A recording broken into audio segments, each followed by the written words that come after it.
And then on this light we want to blow out with our own breath, and our intention is to fill this fire, make this light more bright and transparent. And we use this using our lower abdominal muscles, so we start working from there.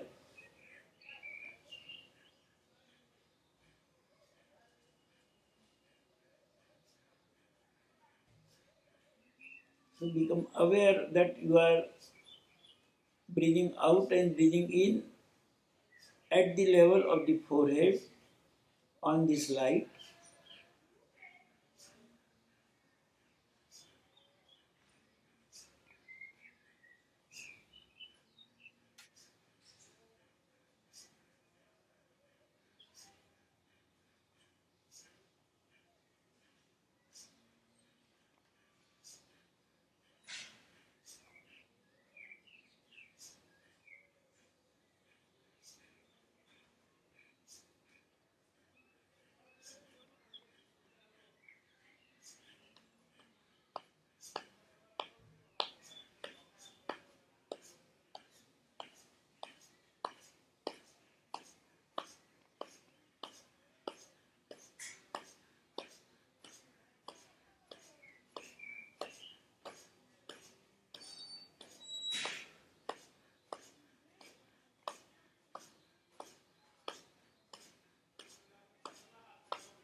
If the light has become bright and transparent, just remain in the awareness of that bright, transparent light for some time.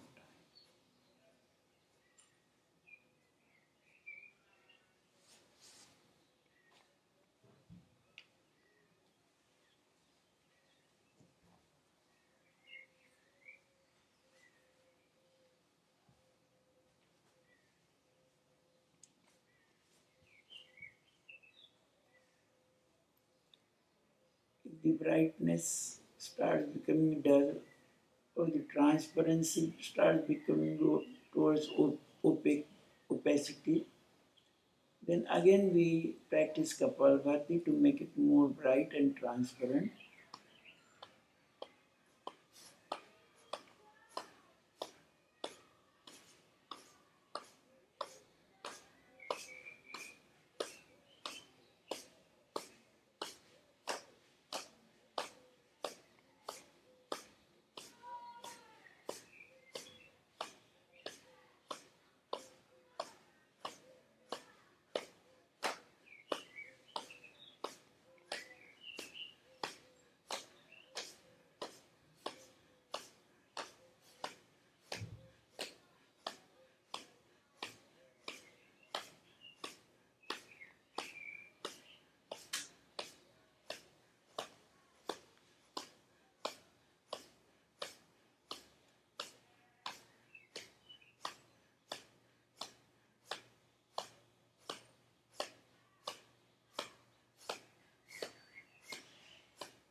We do the third time, trying to work with this light at the level of the forehead.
before we close for our lunch, you just work with these different components of Om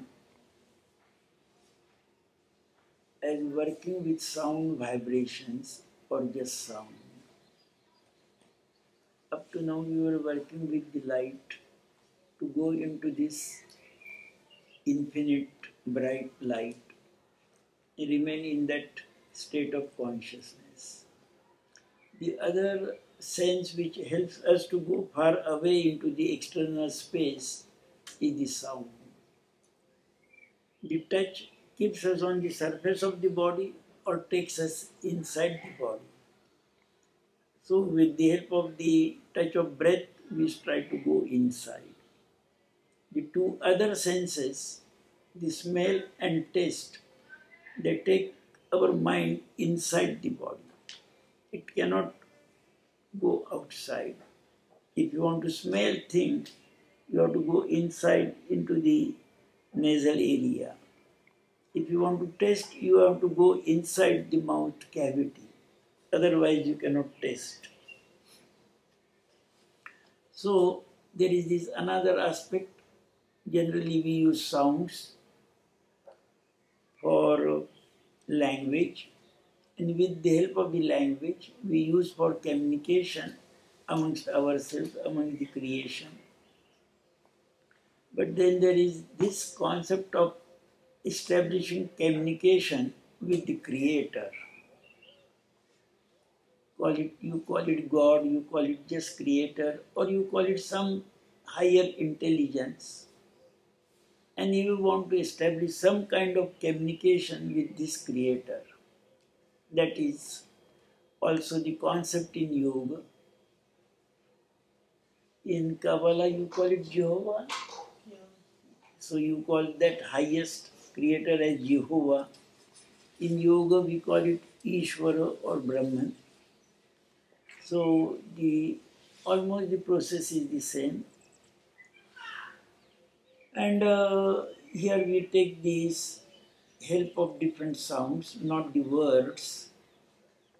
And there are some, and therefore there is a special yoga which we call as mantra yoga. It is a different branch of yoga, like Hatha Yoga or Karma Yoga or Jnana Yoga, Bhakti Yoga. So there is this Mantra Yoga. And in Mantra Yoga, the very first preparation is to find out where different sounds are perceived inside the body, or where different sounds you feel as if they are striking you inside the body. Like you have got the piano with different keys, and when you strike a particular key, it then strikes a particular chord inside the piano, and from there it starts making the vibration, sound. So that is how when we are creating different sounds, we are striking our body in different places. And that becomes the basis of working with different bija mantras, lam, vam, ram, and they are shown at different levels of different chakras. Whether you experience or not, but they are just shown there, they are there. Those who want to get guided, then they may start getting sensitized to that area with that particular sound. But we are only going to work with the different sounds of Om. So it contains this different thing, U, Ma, then nasalized and then cerebral So there are these different sounds supposed to be working at different levels of the body. So we want to find out these levels for ourselves, if possible, through our own internal exploration. So we just assume again an ordinary comfortable position and make this sound.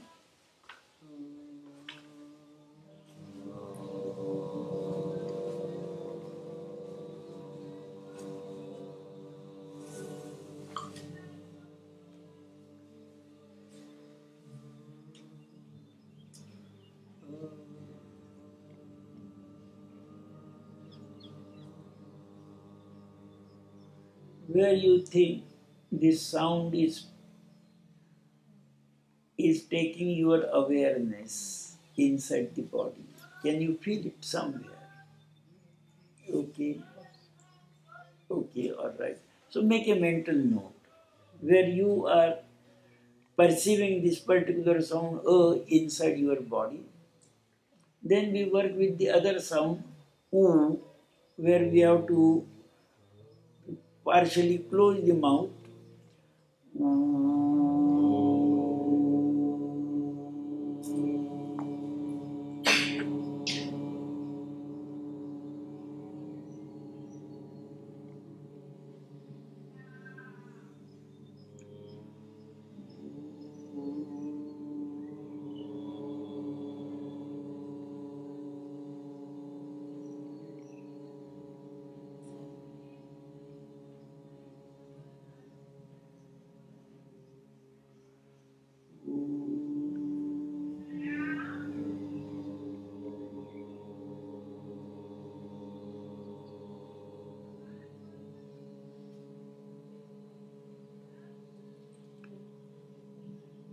Where you think this sound is working inside your body.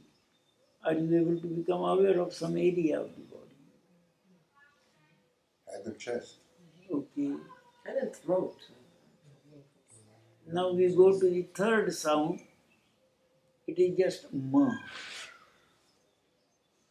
So let us try to recite this sound. Ma.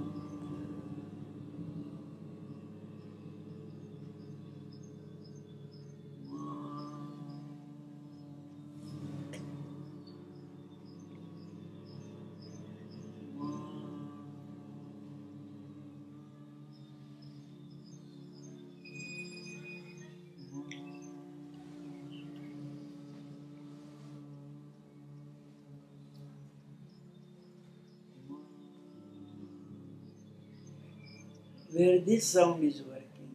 Head, throat, and stomach area. Okay. Then we go to this nasalized where we keep the mouth closed, totally closed, and we try to produce this sound with closed mouth.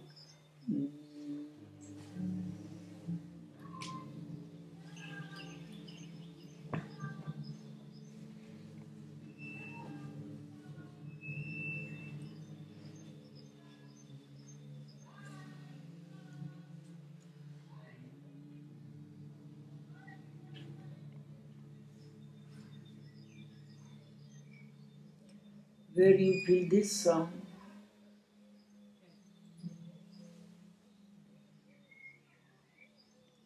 So now again, if our instrument, any instrument is not well set, then it produces sound anywhere.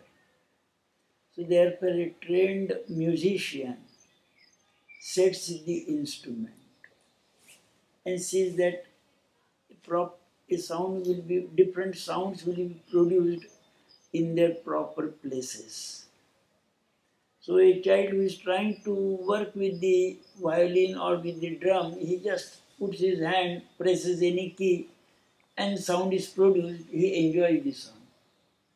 But if the instrument is not well set, the child is enjoying the sound, but the musician, the experienced person, when he comes, he said, no, it is out of tune. And he first starts tuning the instrument. And then he produces the sound. And then we find the same instrument produced sounds in different places. So this is also a kind of concept in yoga. They treat our own body like a musical instrument. And they want to set it properly so that these different sounds are produced at different levels of the body. And the traditional text, they give us a kind of guideline where to set which sound. So in this, the is to be set in the sitting area. So it is clearly said, Tvam Mooladhara Stitosi Nityam. So this sound should be produced from the sitting area, Mooladhara area. Mooladhara, sitting area. So now you try to modulate your sound in such a way that you feel that this is being produced, having its effect at the sitting area.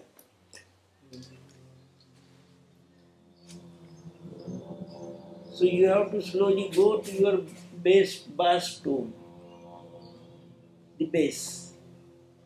Not up, but bass, going down, down, down.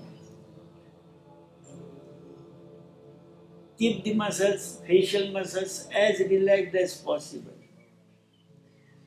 Vocal cords as relaxed as possible. And allow the sound to be produced naturally, without any voluntary effort.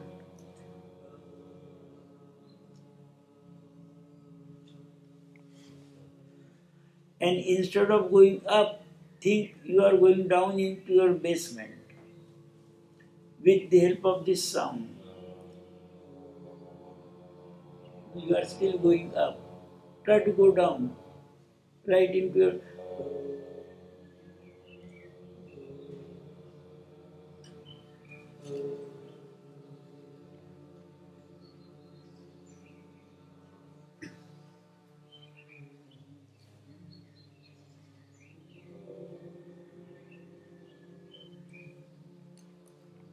Are you slowly able to go down and feel these vibrations being set up in the sitting area? And then the vibration starts guiding you right up to your feet.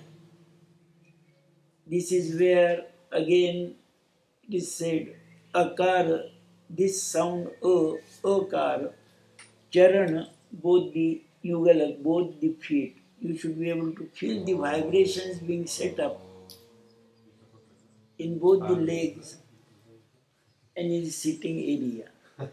So we are setting this our own instrument and seeing that this particular sound will be produced from this level of the body, the bass.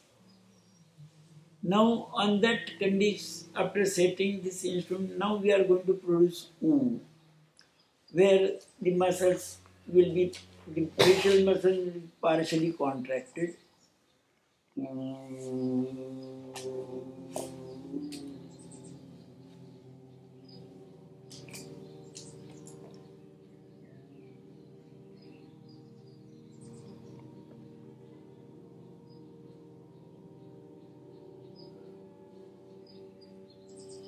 So now with this setting of the instrument, you will find oo is working in the area of the abdomen. So that is the area designated for oo. Yes. I'm hesitating to say. I will feel it anywhere you will tell me to feel it. So I don't know if it's subjective. Am I really feeling it there? Okay, if you tell me to see a light somewhere out there, Now you, attention to like the it, musician develops an instrument and puts it on different wires. Say And again. as a musician, nowadays they use a small instrument which can record the frequencies and they put it on different wires to know whether the wires are emitting those frequencies. So you can develop some such suitable instrument to know whether your body is being getting sensitized to these vibrations. There are two ways of conduction of perceiving the sound. One is through air conduction, which is always works in the level of the ears, and another is bone conduction. And as bones are everywhere in the body, right up from the toes to the fingertips, the vibrational sound is conducted through the bones. And depending on the vibrations, different their bones will be set into vibration and you will feel the sound there. So whether you are able to feel these vibrations is up to you. I have nothing to argue with you because I have been educated in that way. The texts say the Om, the has to be felt in the sitting area. Now when you go to a music school and they talk about 3 octaves, we don't discuss with them. We just try to educate ourselves to understand, to feel these different octaves. Is it the lower octave, middle octave or higher octave? But we have got now developed instruments. Are you working in the lower octave, middle or higher? You can develop some such instruments. In tradition, we don't feel the need to develop these instruments. We just say, because the same could be recited, and when you feel the vibrations, you don't feel it in the down. Because in the language of music, I have changed the octave. And therefore, the sound remaining the same. But I can also recite it in the middle octave. I can also recite in the higher octave.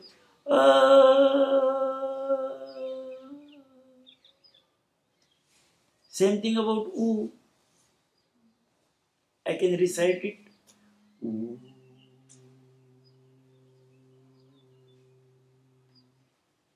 I can recite in the higher pitch. Ooh.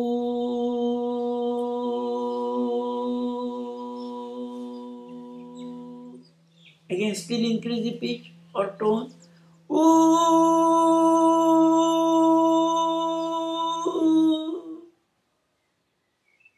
How to know?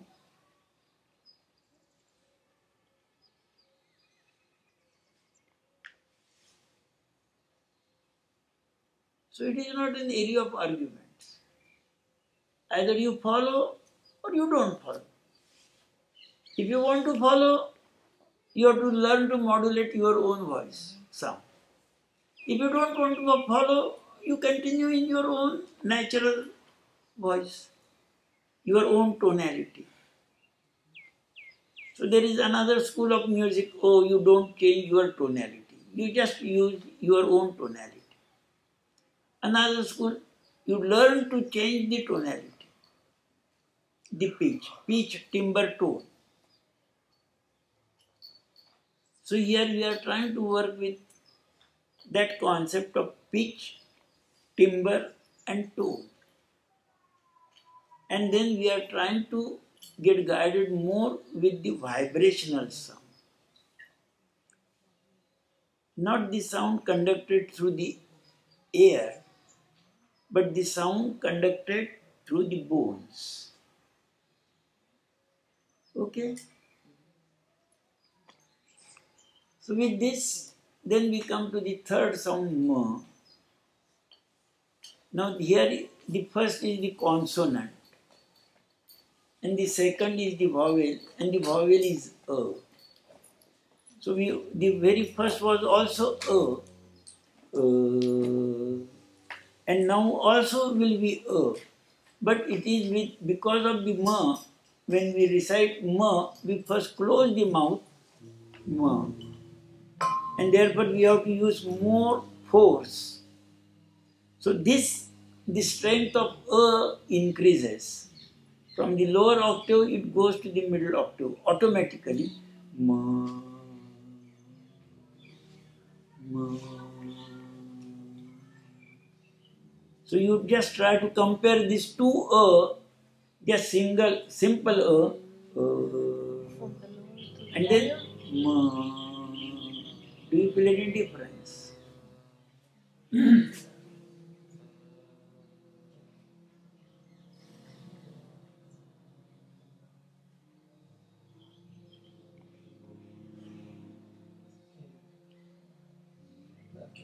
So without education, just the word ma, as you are closing the mouth first and then opening, it gives more strength to that It's and like therefore pronouncing the alphabet. Huh? It's like pronouncing the alphabet in different tones.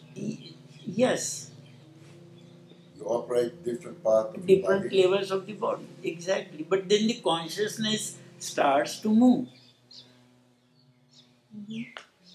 inside the body because you are not communicating with others. You are communicating with yourself. So So that is the basis of mantra yoga. So you are learning, you are developing a language to communicate with yourself, not with others.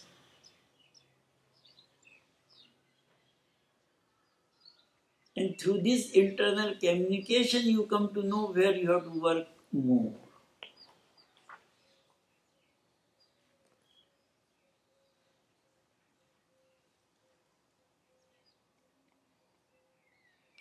So now you start then getting a sequence so that we can cover the whole body from inside through this experiential awareness. So when you will be saying just you start at the sitting area and then you start going up.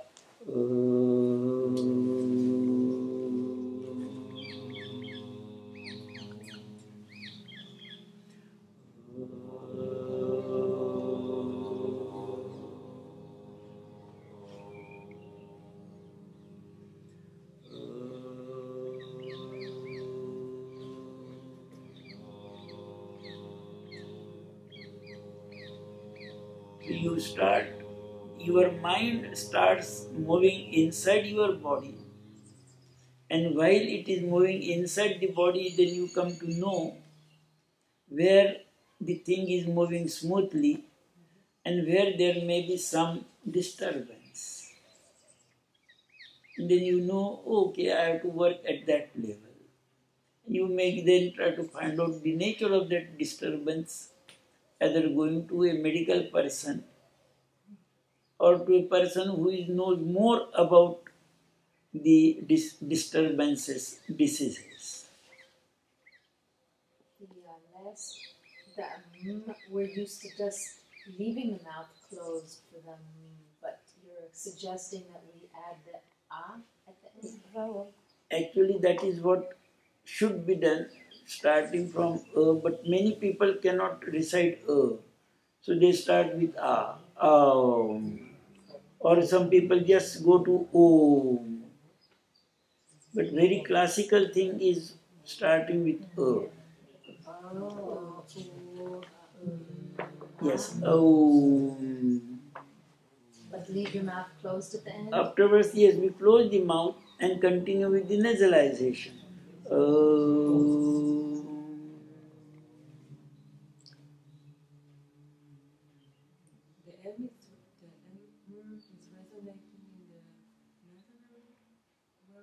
If you will just say ma, you will find ma doesn't take you in the area of the face.